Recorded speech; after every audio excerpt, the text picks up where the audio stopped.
Hello friends, मैं अरविंद आप सभी लोग का स्वागत करता हूं एक बार फिर से अपने यूट्यूब के इस एजुकेशनल चैनल पर जिसका नाम है A1 ट्यूटोरियल। फ्रेंड्स, आज हम बात करने वाले हैं क्लास 12 केमिस्ट्री का एक नया चैप्टर डिस्कस करने वाले हैं जिसका नाम है सोल्यूशन। तो आइए वीडियो को स्टार्ट करते हैं। वीडियो स्टार्ट करने से पहले आपको बता दें, यदि आप हमारे चैनल पर नए हैं तो चैनल को सब्सक्राइब कर दीजिए, लाइक कर दीजिए, शेयर कर दीजिए और बेल आइकन को दबाना ना भूलें, जिससे कि हमारे आगे आने वाले वीडियो का नोटिफिकेशन आप तक पहुँचता है। तो आइए वीडियो को शुरू करते हैं। फ्रेंड्स, ये सेकंड लेक्चर है। इसके फर्स्ट लेक्चर में इसके पहले वाली वीडियो हमने अपलोड की है। तो आइए सेकंड लेक्चर को स्टार्ट करते हैं। जो टॉपिक जहाँ तक कंप्लीट हो विलयन यानी सैचुरेटेड सॉल्यूशन। सैचुरेटेड सॉल्यूशन कहते किसे हैं? जैसा कि नाम से ही कंफर्म हो रहा है, सैचुरेटेड संतुष्ट हो जाना। जैसे कि हम एक एग्जांपल बताते हैं। जैसे कोई व्यक्ति है, कोई व्यक्ति को खाने को दिया जा रहा है।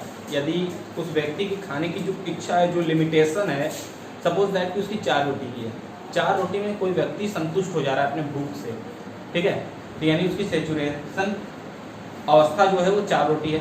उसी तरीके से विलयन की संतृप्त अवस्था यानी सैचुरेटेड कंडीशन क्या है, आइए उस पर बात करते हैं।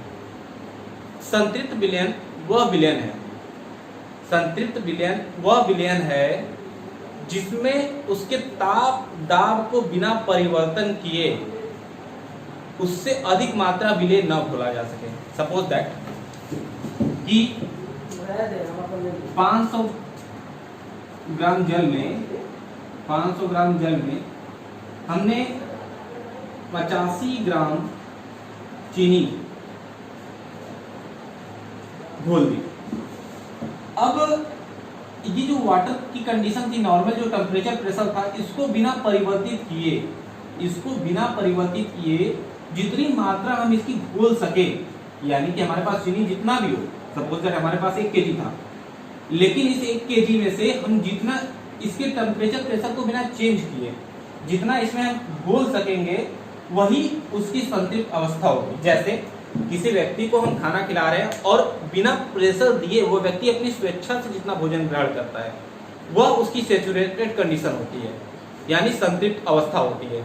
उसी तरीके से किसी भी लिक्विड में या फिर किसी भी एक समान पदार्थ में दूसरा समान पदार्थ उसकी कंडीशन के अनुसार जितना वो घोल सके, जबरदस्ती नहीं। मतलब जैसे कहे कि इसके टेम्परेचर या प्रेशर को बढ़ाकर, जैसे किसी व्यक्ति को जबरदस्ती नहीं भैया कुछ और करके जो अलग से प्रेशर देकर या फिर टेम्परेचर देकर क्वांटिटी बढ़ाई जाती है, वो क्वांटिटी की बात नहीं कर रहे हैं।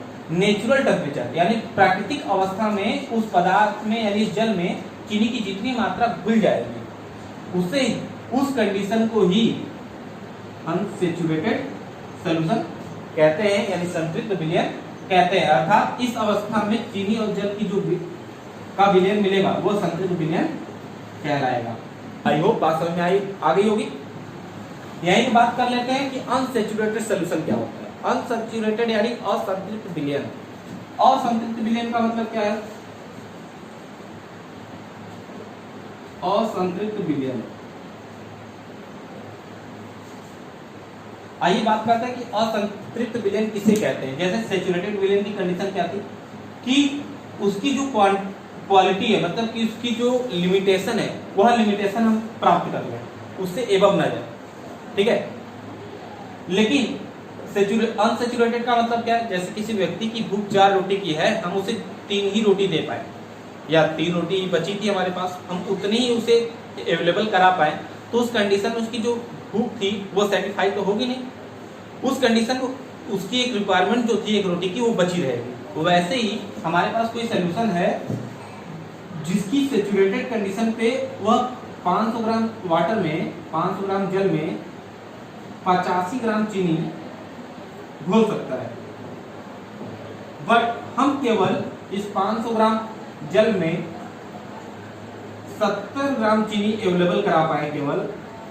या तो हमारे पास इतनी ही हो सकता है कि हमारे पास इतनी ही हो, तो हम इतनी ही अवेलेबल करा पाए तो इसकी सैचुरेटेड पावर अभी 15 ग्राम की और है ना, यानी 15 ग्राम चीनी इसमें और घुल सकता था, लेकिन वो हमारे पास है ही नहीं, चाहे जो भी कंडीशन है। उस अवस्था में ये जो सॉल्यूशन प्राप्त होगा, यानी 500 ग्राम जल में 70 ग्राम घुली हुई चीनी की जो अवस्था मिलेगी, उसे हम असंतृप्त विलयन कहेंगे। लाइक दैट वैसे ही हम क्या बात कर सकते हैं, जैसे कि चीनी हमारे पास कम थी और शरबत हमने बनाया और शरबत जो है वो कम मीठा है तो अनसेचुरेटेड है, वो पर्याप्त मीठा है तो सेचुरेटेड है। यदि वह बहुत ज्यादा कम है तो अति असंतृप्त विलयन कहलाता है। वो आपके सिलेबस एनसीईआरटी सिलेबस अकॉर्डिंग उसमें नहीं है ये टॉपिक, बट बात कर लेते हैं यहीं पे कि जब कोई शरबत, जैसे हम बात कर रहे हैं कि यदि वह जितनी मीठी होनी चाहिए उतनी मीठी है तो वो संतृप्त कहलाएगा, उससे थोड़ी सी कम है तो असंतृप्त कहलाएगा, और उससे भी कम मीठी है तो अति असंतृप्त विलयन कहलाएगा। आई होप आपको ये टॉपिक अब क्लियर हो गया होगा। ठीक, तो आइए नेक्स्ट टॉपिक बात करते हैं। जिसका नाम है विलेयता को प्रभावित करने वाले कारक, यानी फैक्टर इन्फ्लुएंसिंग ऑफ सॉल्युबिलिटी, यानी कि विलेयता को प्रभावित करने वाले कौन कौन से कारक हो सकते हैं, ऐसी क्या क्या कंडीशन उपलब्ध हो सकती है जिसके कारण कि किसी विलयन की विलेयता प्रभावित हो सके। अब बात करते हैं कि विलेयता प्रभावित होने की अवस्था क्या क्या हो सकती है। जैसे कि देखिए, विलेयता या तो किसी भी पदार्थ में किसी भी विलयन में विलेयता या तो कम हो सकती है या तो ज्यादा हो सकती है। ठीक है, अब उसमें विलेयता की अवस्था कम या ज्यादा होने की इस कंडीशन को हम बात करने वाले हैं। तो पहली कंडीशन हम बात करते हैं ताप, यानी टेम्परेचर। अब बात करते हैं ताप के आधार पर किस प्रकार से किसी भी विलयन की सॉल्युबिलिटी प्रभावित हो सकती है। ठीक है, आइए बात करते हैं किस प्रकार से किसी भी विलयन की सॉल्युबिलिटी मतलब इन्फ्लुएंस कर सकती है या परिवर्तित हो सकती है। देखिए, इस आधार पर हम बात करें, जब किसी सॉल्यूशन का टेम्परेचर हम बढ़ाते हैं, किसी सॉल्यूशन का टेम्परेचर बढ़ाएंगे तो उस विलयन में जो भी उसके घटक कण होंगे उस घटक कण की एनर्जी बढ़ जाएगी। यानी जो भी हम सॉल्यूशन लिए हैं उस सॉल्यूशन में जो भी हमारे पास घटक कण हैं, यदि जितने भी घटक कण हैं, यदि हम इसका टेम्परेचर बढ़ाएं, जैसे इसके टेम्परेचर को हम इंक्रीज करेंगे, जैसे हम इसके टेम्परेचर को इंक्रीज करेंगे, वैसे ही ये जितने भी इसके घटक कण हैं, जितने भी ये अणु हैं, इन सभी अणु की काइनेटिक एनर्जी बढ़ जाएगी। काइनेटिक एनर्जी जैसे ही बढ़ जाएगी, काइनेटिक एनर्जी बढ़ने के कारण अब इनकी काइनेटिक एनर्जी बढ़ जाएगी, लेकिन जो पॉट हमारे पास है, यानी जिस बर्तन में इसको रखा गया है, उनकी साइज तो इंक्रीज होगी नहीं। अब उसी काइनेटिक एनर्जी बढ़ने के कारण वो उसी पॉट में बहुत तेजी से गति करेंगे, यानी मोशन उनकी बढ़ जाएगी। अब मोशन बढ़ने के कारण ये अधिक से अधिक मात्रा में टकराने लगेंगे, और टकराएंगे तो उनकी सॉल्युबिलिटी एक दूसरे के साथ यानी रिएक्टिविटी बढ़ जाएगी। अब रिएक्टिविटी बढ़ेगी तो उसके साथ साथ इनकी सॉल्युबिलिटी भी बढ़ेगी। यानी एक तरीके से हम कह सकते हैं कि किसी विलयन की जो सॉल्युबिलिटी है वह टेम्परेचर की इंक्रीज करने पर इंक्रीज हो जाएगी और डिक्रीज करने पर डिक्रीज हो जाएगी। ठीक, पहली बात। दूसरी बात यहां पर कर लेते हैं दाब की, यानी प्रेशर की। तो आइए यहाँ पर थोड़ा सा डिस्कस करेंगे कि पी पर कैसे डिपेंड करता है। देखिए, जैसे कि हम यहाँ पे बात कर रहे हैं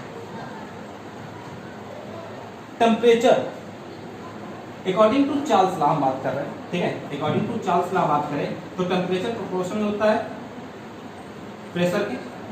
बॉयल्स एंड चार्ल्स लॉ को कंबाइन करके ये इक्वेशन बनाया जाए तो P प्रोपोर्शनल टू P होता है। अब इस कंडीशन में 1/P होता है। इस कंडीशन में यदि टेम्परेचर बढ़ेगा तो प्रेशर घटेगा, और यदि प्रेशर बढ़ेगा तो टेम्परेचर घटेगा।